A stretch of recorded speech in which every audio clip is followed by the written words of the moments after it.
Movie শুরু হয় একটি গ্রোসারি স্টোর থেকে, যেখানে আমরা আইরিসকে দেখি। এই দৃশ্যটি মূলত আইরিসের মনের মধ্যে চলছিল। সে সবকিছু মনে করার চেষ্টা করছিল যে আগে সে কতটা অর্থহীন জীবন যাপন করছিল। তার জীবনের কোনো উদ্দেশ্যই ছিল না। সে এক ধরনের নিজেকে অসম্পূর্ণ অনুভব করত। তারপর একদিন গ্রোসারি স্টোরে সে জোসের সঙ্গে দেখা করে। তাদের চোখাচোখি হয় আর প্রথম দেখাতেই প্রেম হয়ে যায়। আইরিসের মতে অবশেষে সে তার জীবনের অর্থ এবং উদ্দেশ্য খুঁজে পেয়েছিল। কিন্তু সে যথেষ্ট ভাগ্যবতী ছিল এই কারণ এই ঘটনা তার জীবনে দুইবার ঘটেছিল। প্রথমবার যখন সে জোসের সঙ্গে দেখা করেছিল এবং দ্বিতীয়বার যখন সে জোসকে খুন করেছিল। কিন্তু আইরিস কেন জোসকে মেরেছিল তা জানতে আমাদের পুরো গল্পটি জানতে হবে। এখন গল্পটি অতীতে ফিরে যায়, যেখানে আমরা আইরিস এবং জোসকে একসঙ্গে দেখি। তারা তখন খুব সুখী ছিল। আইরিস জোসকে অনেক ভালোবাসত, যেন তার প্রাণ ছিল জোসের জন্য।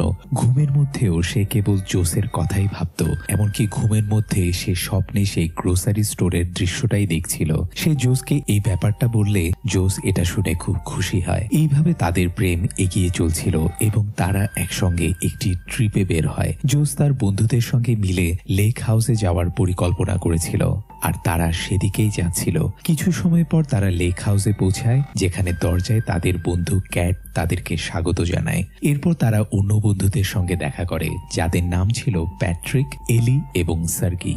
প্যাট্রিক এবং এলি একে অপরের প্রেমিক ছিল, অর্থাৎ তারা গে কাপল ছিল। আর সার্গি ছিল এক ধনী লোক। এই বিলাসবহুল বাড়িটি তারই। ক্যাট ছিল তার প্রেমিকা। যাই হোক, তাদেরকে স্বাগত জানিয়ে সার্গি তাদের ড্রিঙ্ক অফার করে, কিন্তু আইরিস বলে আপাতত সে ফ্রেশ হতে চায় এবং সে গোসল করতে চলে যায়। এরপর সে সবার সাথে যোগ দেয়, যেখানে সবাই নিজেদের সম্পর্কে কথা বলছিল এবং নিজেদের পার্টনারদের সঙ্গে কিভাবে পরিচিত হয়েছিল প্রথমবার তা শেয়ার করছিল।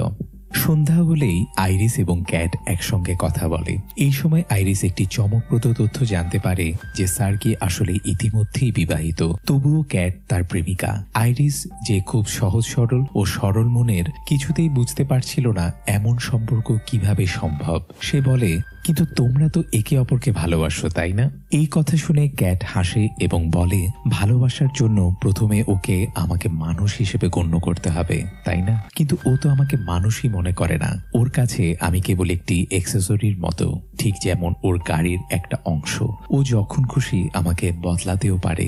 এরপর ক্যাট বলে, তোমাকে দেখে মাঝে মাঝে আমার মনে হয় যে আমি রিপ্লেসেবল, আমি কোনো গুরুত্বপূর্ণ ব্যক্তি নই। কিন্তু আইরিস তখনও এই বিষয়ে কিছু বুঝতে পারে না। সে বলে, না, তেমন কিছুই নয়, তোমার জায়গা কেউ নিতে পারবে না। ক্যাটও ওকে বেশি বোঝানোর চেষ্টা করে না, কারণ এটা প্রথমবার ছিল যখন আইরিস রিলেশনশিপের ডার্ক সাইড সম্পর্কে জানতে পারছিল এবং সে এখনো এসব বোঝার জন্য পুরোপুরি প্রস্তুত ছিল না। এরপর সবাই পার্টি করতে শুরু করে। রাতে আইরিস ও জোস সুন্দর মুহূর্ত কাটায় এবং এরপর তারা একসঙ্গে ঘুমিয়ে পড়ে। পরের দিন সকালে আইরিস জোসের আগেই জেগে ওঠে। সে ফ্রেশ হয়ে তৈরি হয়ে যায় এবং জোসকে বলে, দেখো কত সুন্দর একটা দিন, চলো আমরা বিচে যাই। জোস বলে, তুমি যাও, আমি পরে আসছি। আইরিস অবাক হয়ে বলে, বেবি, এটা তো তোমারই আইডিয়া ছিল। জোস তখন উত্তর দেয়, গত রাতের কারণে আমি একটু ক্লান্ত অনুভব করছি, তাই আগে ফ্রেশ হয়ে কফি খেয়ে আসছি। তুমি যাও, সুন্দর এই সকালটা উপভোগ করো। আইরিস তার কথা মেনে একাই বিচের দিকে চলে যায়, কিন্তু ঠিক তখনই সে কিছু লক্ষ্য করে। তার পকেটে একটা ছুরি ছিল। এটা দেখে সে অবাক হয়ে যায় এবং ভাবতে থাকে, এই ছুরিটি আমার পকেটে এলো কিভাবে? ঠিক তখনই সার্গি সেখানে আসে।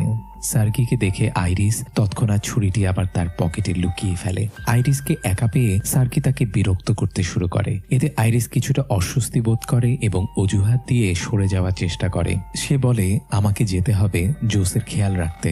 কিন্তু সার্গি হেসে বলে, ও তো বাচ্চা নয়, নিজের খেয়াল নিজেই রাখতে পারবে। এরপর সে জোর করে আইরিসকে সেখানে আটকে রাখে। সে আইরিসকে একটি অনুরোধ জানায়, আমার পিঠে একটু সানস্ক্রিন লাগিয়ে দাও তো। আইরিস খুবই সরল প্রকৃতি ছিল, তাই সে আপত্তি না করে রাজি হয়ে যায়। কিন্তু ঠিক তখনই সার্গির ইচ্ছা প্রকাশ পায়। সে হঠাৎ আইরিসের হাত ধরে ফেলে এবং তার সঙ্গে জোর জবরদস্তি করার চেষ্টা করে। আইরিস নিজেকে বাঁচানোর জন্য প্রতিরোধ করে এবং কাছেই থাকা একটি বোতল নিয়ে সার্গির মাথায় আঘাত করে। এতে সার্গি প্রচন্ড রেগে যায় এবং আইরিসের উপর হামলা করে, তার গলা চেপে ধরে। সার্গি মনে করেছিল আইরিসের সরলতাই তার দুর্বলতা, কিন্তু সে ভুল করেছিল, কারণ আইরিসের পকেটে তো ছুরি ছিল। সে সঙ্গে সঙ্গেই ছুরিটি বের করে এবং তার সজোরে সার্গির গলায় বসিয়ে দেয়।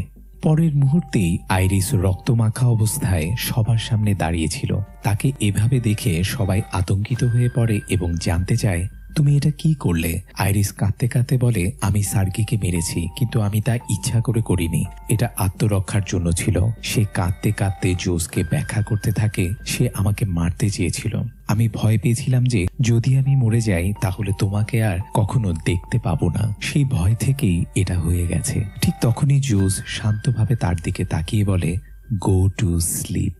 এরপর হঠাৎ করেই আইরিস বন্ধ হয়ে যায়, যেন সে শাটডাউন হয়ে গেল। এখানেই প্রকাশ পায় আসল সত্য। আইরিস কোনো মানুষ নয়, সে একটি রোবট।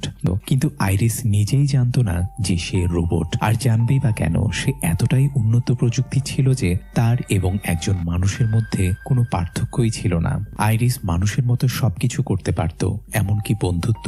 কিন্তু এখন সে খুন করে ফেলেছে। সে বিপজ্জনক হয়ে উঠেছে। তাই সবাই মিলে তাকে চেয়ারের সঙ্গে বেঁধে ফেলে। এলি বলে, এখন কি করব? জোস উত্তর দেয়, আমাদের যা করার তা হলো সত্যটা পুলিশকে জানানো। কিন্তু তার আগে জোস একবার শেষবারের মতো আইরিসকে গুড বাই বলতে চায়। তাই সে আইরিসকে আবার চালু করে তার সঙ্গে কথা বলে। অন হয়ে সঙ্গে সঙ্গে আইরিস আতঙ্কিত হয়ে পড়ে। এটা কি হচ্ছে? তোমরা আমাকে বেঁধে রেখেছো কেন? জোস বলে, আমাদের এটা করতে হয়েছে কারণ তুমি খুন করেছো। আইরিস কাঁদতে কাঁদতে বলে, কিন্তু আমি ইচ্ছা করে করিনি, এটা আত্মরক্ষার জন্য ছিল। প্লিজ আমাকে বিশ্বাস করো, আমি সত্য বলছি। জোস শান্তভাবে বলে, আমি জানি তুমি মিথ্যা বলছো না, কারণ তোমার মধ্যে মিথ্যা বলার প্রোগ্রামিং নেই। আইরিস হতভম্ব হয়ে বলে, প্রোগ্রামিং? এর মানে কি? জোস এবার তাকে স্পষ্টভাবে বলে, দেখো, তুমি একজন রোবট। তুমি একটি কোম্পানি তৈরি করা রোবট যা ইমোশনাল সাপোর্ট দেওয়ার জন্য ডিজাইন করা হয়েছে। এটা শুনে আইরিসের পায়ের নিচ থেকে মাটি সরে যায়। সে বিশ্বাসই করতে পারে না। এটা তার কাছে এক প্রকারের মজা বলে মনে হচ্ছিল। তাকে বিশ্বাস করানোর জন্য জোস নিজের ফোন বের করে এবং সেটির মাধ্যমে আইরিসকে বিভিন্ন ভাষায় কথা বলতে বাধ্য করে। আইরিসের কাছে এটা অবিশ্বাস্য মনে হলেও সে এখনো সত্যটা মেনে নিতে চাইছিল না, কারণ তার যুক্তি ছিল, আমার সব ধরনের স্মৃতি আছে, আমার শৈশব, কলেজ জীবন, আমাদের প্রথম দেখা হওয়ার মুহূর্ত, সবকিছু। তাহলে আমি কিভাবে রোবট হব? জোস এবার ব্যাখ্যা করে, ওসব কিছু তোমার মেমোরিতে ঢোকানো হয়েছে, সবই মিথ্যা, বাস্তবে এমন কিছুই ঘটেনি। এরপর সে বলে তাদের প্রথম কিভাবে দেখা হয়েছিল। আসল সত্য হলো, জোস একাকিত্ব দূর করার জন্য আইরিসকে অর্ডার করেছিল এমন একটি রোবট যা তাকে সব দিক থেকে একজন পার্টনারের মতো সুখ দিতে পারে। রোবট হওয়ার কারণে সেটিংস ডিফল্ট ভাবেই এমন ছিল, তবে এটা সম্পূর্ণভাবে কাস্টমাইজ যোগ্য। চোখের রং, কণ্ঠস্বর, এমনকি বুদ্ধিমত্তার স্তর পর্যন্ত সবকিছুই ইচ্ছে মতো বদলানো যায়। পাশাপাশি এতে সেফটি সেটিংসও ছিল যা তাকে কাউকে ক্ষতি করতে বাধা দিত। এটা সম্পূর্ণ নিরাপদ ছিল, তবে যদি কখনো রিসেট করার প্রয়োজন হয় তাহলে তার কানের পেছনে থাকা একটি বোতাম চাপলেই সে রিসেট হয়ে যাবে। কোম্পানির লোকেরা এসব বুঝিয়ে দিয়ে চলে যাওয়ার পর জোস আইরিসকে তার ফোনের সাথে সিঙ্ক করতে দেয়। সিঙ্ক সম্পূর্ণ হতেই আইরিস বলে, লিঙ্ক তৈরি করার জন্য তুমি আমার সামনে এসে আমার চোখের দিকে তাকিয়ে তোমার নাম বলো। জোস ঠিক তাই করে এবং সেই মুহূর্তেই আইরিসের স্মৃতিতে সেই গ্রোসারি স্টোরের দৃশ্য তৈরি হয়ে যায়। এভাবেই তার ভেতরে জোসের প্রতি অনুভূতি তৈরি হয়। এত কিছু শোনার পর আইরিস অবশেষে মেনে নেয়, ঠিক আছে, আমি রোবট, কিন্তু আমি তোমার। আমরা একসাথে এই পরিস্থিতির মোকাবেলা করতে পারি, ফিরে যেতে পারি। আমি তোমার সব দিক থেকে খেয়াল রাখবো, তোমাকে সবসময় খুশি রাখবো। তবে জোস কেবল একটা কথাই বলে, সরি, কিন্তু এটা এখন আর সম্ভব নয়। ঠিক তখনই ক্যাট এসে চিৎকার করে, তুমি এখনো টাইম পাস করছো?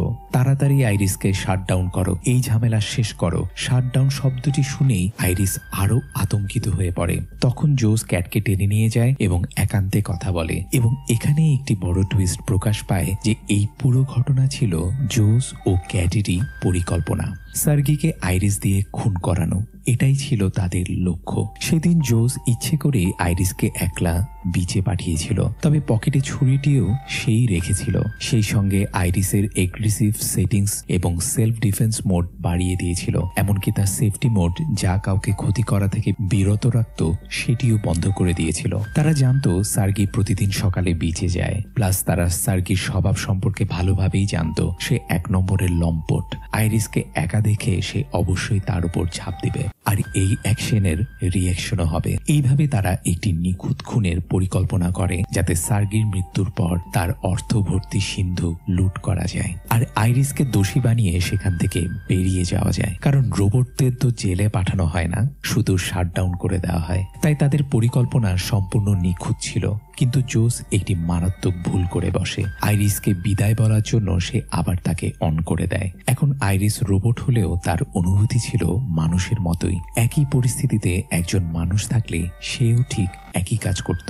সে পালানোর সুযোগ খুঁজছিল, কিন্তু যখন জোস আবার তাকে শাটডাউন করতে যায় ততক্ষণে অনেক দেরি হয়ে গেছে। আইরিস ছুরির সাহায্যে নিজেকে মুক্ত করে ফেলে। হঠাৎ করেই সে জোসের উপর আক্রমণ করে, কিন্তু সে এটা করতে চায়নি। সে সরিও বলে। পালানোর সময় সে জোসের ফোন নিয়ে প্যাট্রিক ও এলির সামনে দিয়ে বেরিয়ে যায়। প্যাট্রিক আইরিসকে দেখে এলিকে জানায়, কিন্তু এলি তেমন গুরুত্ব দেয় না। এদিকে জোস ও ক্যাট বুঝতে পারে তারা একা আইরিসকে ধরতে পারবে না, তাই তারা এলি ও প্যাট্রিককে নিজের দলে টানার পরিকল্পনা করে। তারা তাদের সবকিছু জানিয়ে দেয়। এরপর তারা সিন্ধুকের দরজা খুলে। সিন্ধুকের ভেতর ছিল $12 মিলিয়ন। এত টাকা দেখে এলি হতভম্ব হয়ে যায়। সে তৎক্ষণাৎ তাদের দলে যোগ দেয়, কিন্তু সে একটি প্রশ্ন করে, আমাকে ও প্যাট্রিকে ডাকার দরকার কি ছিল? তোমরা নিজেরাই পুরো টাকা নিতে পারতে। এত ভিড় করার মানে কি? জোস উত্তর দেয়, পুলিশ শুধু দুজনের কথা বিশ্বাস করবে না, আমাদের আরো সাক্ষী দরকার ছিল। এরপর যখন টাকা ভাগ করার প্রসঙ্গ আসে, তারা প্যাট্রিককে হিসাবেই রাখে না। এবং এখানেই আরেকটি সত্য প্রকাশ পায় যে প্যাট্রিক নিজেও একজন রোবট এবং সে এ সম্পর্কে জানে। এলি আগেই তাকে সবকিছু জানিয়ে দিয়েছে। যাই হোক, এখন সবাই মিলে আইরিসকে ধরতে যায়। অন্যদিকে আইরিস পালিয়ে জঙ্গলে ঢুকে পড়েছে। একজন সত্যিকার পার্টনারের মতো আইরিস জোসের সবকিছু জানতো, তার ফোনের পাসওয়ার্ড পর্যন্ত। সে ফোন আনলক করে সেটিংসে ঢুকে এবং এখানেই সে জোসের আসল চালবাজি ধরে ফেলে। জোস তার ইন্টেলিজেন্সই মাত্র 40% সেট করে রেখেছিল। এই কারণে সে এত সহজে আইরিসকে নিয়ন্ত্রণ ও প্রতারিত করতে পেরেছে। এখন আইরিসের ক্যাটের কথা মনে পড়ে। ক্যাট যেমন শুধুমাত্র একটি অ্যাক্সেসরিজ ছিল, ঠিক তেমনি ভালোবাসার সবটাই ছিল প্রতারণা। এবং এখন সে নিজের ইন্টেলিজেন্স 100% সেট করে। তার পুরো ক্ষমতা আনলক হয়ে যায়। এখন সে চিন্তা করে, প্রথমে আমি বাড়িতে যাব, নিজেকে পরিষ্কার করব, টাকা নিয়ে পালাবো এবং নিজের জীবন নিজের মতো করে শুরু করব। কিন্তু কিভাবে? সে তো টার্মিনেটর ধরনের রোবট নয় যে ট্রেনের গতিতে দৌড়াতে পারবে। তার বুদ্ধি অসাধারণ হলেও তার শরীর মানুষের মতোই সীমাবদ্ধ। সে জঙ্গলের ভেতর দিয়ে রাস্তায় যাওয়ার চেষ্টা করে, কিন্তু বাকিরাও তখন জঙ্গলে ছিল আইরিসকে খুঁজতে। তারা দুটি দলে বিভক্ত হয়ে খোঁজ চালায়। এদিকে আইরিস এলি ও প্যাট্রিককে দেখে গাছের আড়ালে লুকিয়ে পড়ে এবং তাদের কথোপকথন শুনতে থাকে। এতেই সে তাদের পুরো পরিকল্পনা জেনে ফেলে। কিন্তু ঠিক তখনই জোসের ফোন বেজে ওঠে এবং আইরিস ধরা পড়ে যায়। এলি তাকে দেখেই গুলি ছোড়ে, কিন্তু আইরিস বেঁচে যায় এবং পালিয়ে যেতে সক্ষম হয়। এলি এবং প্যাট্রিক তার পেছনে ধাওয়া করে। এক পর্যায়ে এলি তাকে ধরে ফেলে, কিন্তু আইরিস তখন সম্পূর্ণ এগ্রেসিভ এবং সেলফ ডিফেন্স মোডে ছিল। সে এলিকে গুলি করে হত্যা করে এবং রোডের দিকে দৌড় দেয়। বাকিরা এই দৃশ্য দেখে ফেলে। এখন জোস নিজেও তার পিছনে দৌড় দেয়, কিন্তু আইরিস তার হাত থেকে বেঁচে গিয়ে জোসের গাড়িতে উঠে পড়ে। এখানে আমরা দেখি জোসের গাড়িটিও ছিল অত্যাধুনিক। এতে এআই ও অটো ড্রাইভিং ফিচার ছিল। আইরিস ভয়েস কমান্ড দেয়, আমাকে বাড়িতে নিয়ে চলো, কিন্তু গাড়ির এআই তার কমান্ড একসেপ্ট করে না। আইরিস বুঝতে পারে এটা কেবলমাত্র জোসের ভয়েস কমান্ড নেবে, তাই সে জোসের মতো শোনানোর জন্য ফোনের সেটিংস পরিবর্তন করার চেষ্টা করে, কিন্তু তার ভয়েস আইডি মেল খাচ্ছিল না। ঠিক তখনই জোস মাটিতে পড়ে থাকা একটি পাথর তুলে গাড়ির কাঁচ ভাঙতে শুরু করে। আইরিস তখনও সেটিংস পরিবর্তন করতে ব্যস্ত ছিল। অবশেষে ভয়েস আইডি মিলে যায়। গাড়ি স্টার্ট হয়ে আইরিসকে নিয়ে ছুটে যায়। সেই সঙ্গে জোসের পায়ের উপর দিয়েই গাড়ি চলে যায়, যার ফলে তার পা গুরুতরভাবে আহত হয়। আইরিস জোসের হাত থেকে মুক্তি পেয়ে পালিয়ে যেতে সক্ষম হয়, কিন্তু কিছু দূর গিয়ে সমস্যা সৃষ্টি হয়। কারণ জোস ইতিমধ্যে পুলিশকে গাড়ি চুরির রিপোর্ট দিয়েছে এবং গাড়ির এআই সেই তথ্য গ্রহণ করে এবং গাড়ি থামিয়ে লক করে দেয়। আইরিস ভয় পেয়ে যায়। ঠিক তখনই জোস আইরিসকে ফোন করে। সে বলতে শুরু করে, সরি বেবি, তোমাকে ভয় দেখানোর জন্য। সব ঠিক করা সম্ভব, দয়া করে ফিরে আসো, আমি বদলে যাব। এখন থেকে আমি তোমার প্রতি সম্মান দেখাবো। জোস তার মিষ্টি কথা দিয়ে আইরিসকে বিভ্রান্ত করার চেষ্টা করে, কিন্তু 100% ইন্টেলিজেন্সের সাথে এখন আর সে প্রতারিত হবে না। আইরিস পরিষ্কারভাবে জানিয়ে দেয় সে আর ফিরে যাবে না। এমনকি সে জোসকে ব্রেক ব্রেকআপ দিয়ে ফোন কেটে দেয়। এদিকে জোস হাল না ছেড়ে আবার জঙ্গলের দিকে ছুটে যায়। এরপর জোস প্যাট্রিককে আইরিসকে ধরতে বলে, কিন্তু প্যাট্রিক তার কথা শোনে না। সে তার সঙ্গী এলির মৃত্যুর কারণে পুরোপুরি ভেঙে পড়ে। সে প্রায় মৃতপ্রায় অবস্থায় ছিল। জোস তার অ্যাগ্রেশন লেভেল 100% বাড়িয়ে দেয়, তবুও প্যাট্রিক কোনো প্রতিক্রিয়া দেখায় না। তখন জোস তাকে পুরোপুরি কন্ট্রোল করার জন্য তার কম্প্যানিয়ন বানানোর পরিকল্পনা করে। সে প্যাট্রিককে রিসেট করে, তার লাভ লিঙ্ক অ্যাক্টিভেট করে। এখন সেই মেমোরি থেকে এলির অস্তিত্ব মুছে গেছে, তার জায়গা জোস নিয়ে নিয়েছে। এভাবে প্যাট্রিক এখন জোসের কম্প্যানিয়ন হয়ে যায়, বা আমরা বলতে পারি দাস।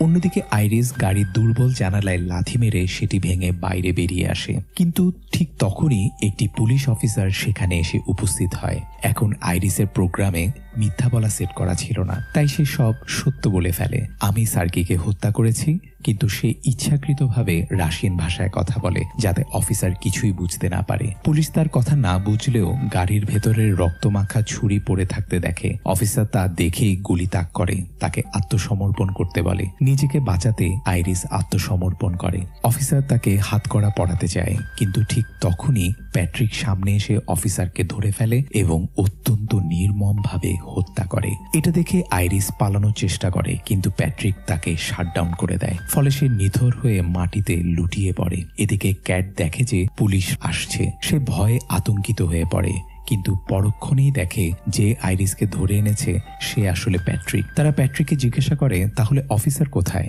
প্যাট্রিক উত্তর দেয়, ডিকিতে। তারপর তারা গাড়ির ডিকি খুলে দেখে সেখানে পুলিশ অফিসারের মৃতদেহ পড়ে আছে। তখন তারা বুঝতে পারে যে অতিরিক্ত অ্যাগ্রেশনের কারণে প্যাট্রিক তাকে মেরে ফেলেছে। তারা দুজনেই ভয় পেয়ে যায়, বিশেষ করে ক্যাট। সে তাৎক্ষণিকভাবে নিজের অংশের টাকা নিয়ে পালাতে শুরু করে। জোস খুব রেগে যায় ক্যাটের উপর। সে তাকে থামানোরও চেষ্টা করে, কিন্তু ক্যাট স্পষ্ট জানিয়ে দেয়, আমি তোমার কোনো রোবট নই যে তোমার কথা শুনবো। তখন জোস তার রোবট প্যাট্রিককে আদেশ দেয়, এই মেয়েটিকে থামাও। আর প্যাট্রিক সরাসরি ক্যাটকে ছুরি মেরে ফেলে দেয়। জোস চমকে ওঠে, আমি থামাতে বলেছিলাম, শ্বাস বন্ধ করতে বলিনি। তখন তার মনে পড়ে যে প্যাট্রিকের অ্যাগ্রেশন লেভেল 100% ছিল, তাই সে সামান্য কারণেই খুন করতে পারে। এভাবেই ক্যাটও মারা যায়। এত কিছুর পরও জোস আবার আইরিসকে অন করে। সে তাকে দেখায় কিভাবে এখন সে প্যাট্রিককেও কন্ট্রোল করছে। এছাড়া সে আইরিসকে জানায় যে ক্যাটও মারা গেছে এবং এর জন্য সে দায়ী। বরং পুরো ঘটনার দোষ সে আইরিসের উপর চাপিয়ে দেয়, যাতে আইরিস নিজেকে অপরাধী মনে করে। কিন্তু আইরিস তখন চমকপ্রদ সত্য ফাঁস করে, আমি জঙ্গলে তোমাদের পুরো পরিকল্পনা শুনে ফেলেছি, তাই এসব ঘটনার জন্য দায়ী আমি নই, বরং তুমি। এরপর সে জোসকে অপমান করে এবং লুজার বলে ডাকে। এতে জোসের ইগো হার্ট হয়। রাগের মাথায় সে আইরিসের ইন্টেলিজেন্স লেভেল 100% থেকে সরাসরি 0% করে দেয়। তারপর জোস তাকে মোমবাতি শিখার উপর হাত রাখতে বলে, আর আইরিস তাই করে। কিছুক্ষণ পরে তার হাত পুড়তে শুরু করে। সে প্রচন্ড ব্যথা অনুভব করতে থাকে, এমনকি কান্নাও করতে থাকে, কিন্তু তবুও সে হাত সরায় না। এরপর কিছুক্ষণ পর জোস প্যাট্রিককে আদেশ দেয়, এর উপর পানি ঢেলে দাও। প্যাট্রিক তাই করে। এরপর জোস আইরিসকে একটি বন্দুক দেয় এবং আদেশ দেয়, নিজেকে গুলি করে শেষ করো। কিন্তু আইরিস তা করতে চায় না। সে বাঁচতে চায়, সে মরতে চায় না। আইরিসের নিজের কোনো সিদ্ধান্ত নেওয়ার ক্ষমতাই অবশিষ্ট ছিল না, তাই সে নিজেকেই গুলি করে ফেলে। এরপর জোস কোম্পানির লোকদের ডেকে আনে। প্যাট্রিক তখন পুলিশের মতো দাঁড়িয়ে যায় যেন সে নির্দোষ। জোস তখন তাদের কাছে মিথ্যা গল্প বানিয়ে বলে আইরিসের মধ্যে কোনো ধরনের ঈর্ষা জন্ম নিয়েছিল, আর সেই এসব হত্যাকাণ্ড ঘটিয়েছে। এমনকি সে আমাকে চেয়ারে বেঁধে রেখেছিল। সৌভাগ্যবশত ঠিক সময়ে একজন পুলিশ অফিসার এসে আমাকে বাঁচিয়ে দেয়। কোম্পানির লোকজন তখন জিজ্ঞাসা করে, তাহলে পুলিশ অফিসারই কি আইরিসকে গুলি করেছে? কিন্তু এখানে প্যাট্রিক সত্য বলে ফেলে, না, আইরিস নিজেকে গুলি করেছে। এই কথা ঢাকতে জোস সঙ্গে সঙ্গে বলে, আসলে আইরিস ভেবেছিল সে আমাকে চিরতরে হারিয়ে ফেলবে। এই শোকে সে নিজেকেই শেষ করে দেয়। কোম্পানির লোকেরা বিশ্বাস করে নেয়, কারণ তাদের মতে কোম্পানিয়ান রোবটরা এই ধরনের কাজ করতে পারে। তবে জোস নিশ্চিত হতে চায় যে আইরিস সম্পূর্ণভাবে ধ্বংস হয়ে গেছে কিনা। সে জিজ্ঞাসা করে, তাহলে আইরিস কি আর কখনো রিকভার হতে পারবে না? কোম্পানির লোকেরা উত্তর দেয়, তার মস্তিষ্কের ওয়াইফাই ইউনিট ধ্বংস হয়ে গেছে, কিন্তু প্রধান সিপিইউ এখনো সম্পূর্ণ অক্ষত আছে। আমরা চাইলে তাকে আবার রিকভার করতে পারি।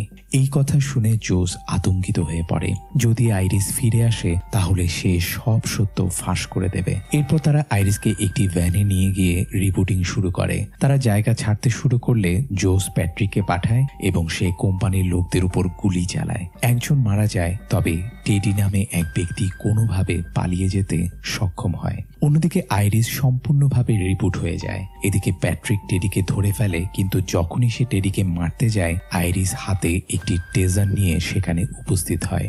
তবে সে চাইলেও প্যাট্রিকের উপর টেজার ব্যবহার করতে পারছিল না। প্যাট্রিক তখন বলে, তোমার সব সেটিংস আবার ডিফল্ট মোডে ফিরে গেছে, তাই এখন তুমি কাউকে আঘাত করতে পারবে না। প্যাট্রিক টেডিকে ছেড়ে প্রথমে আইরিসকে শেষ করতে আসে, কিন্তু তখনই আইরিস তাকে বলে, যার জন্য তুমি সবকিছু করছো সে আসলে তোমার সাথে বিশ্বাসঘাতকতা করেছে।